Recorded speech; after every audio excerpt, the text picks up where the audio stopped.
The war in Ukraine has revealed the West's big mistake. Over the past decades, the West has been doing things wrong. It focused on the quality of military equipment over stockpiles. It prioritized high-tech and specialized gear over sheer volume. But Russia has demonstrated that quantity has a quality of its own.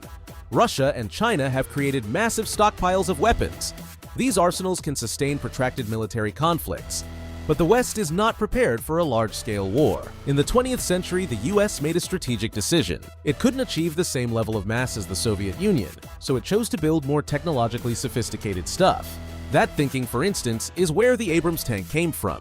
After the Cold War, Western stockpiles of weapons diminished, military industry shrunk. Now NATO countries are incapable of building large quantities of munitions and equipment. NATO defense spending has largely dropped. Meanwhile, China and Russia spend increasingly more. George Barros, a Russia analyst at the Institute for the Study of War, explains, "Assuming that you don't decisively defeat the Russians in the opening phase of the war, you're going to burn through all your ATACMS and HIMARS missiles and artillery ammunition." NATO may fight differently than Ukraine with more capability, but it's still critical to have mass. That doesn't mean scrapping fifth-generation fighter jets and stealthy submarines. It means investing more in ammunition and lower-value equipment. You can't exclusively have a relatively small and limited number of highly specialized systems at the expense of not having, at mass, the regular workhorse stuff, Barros said.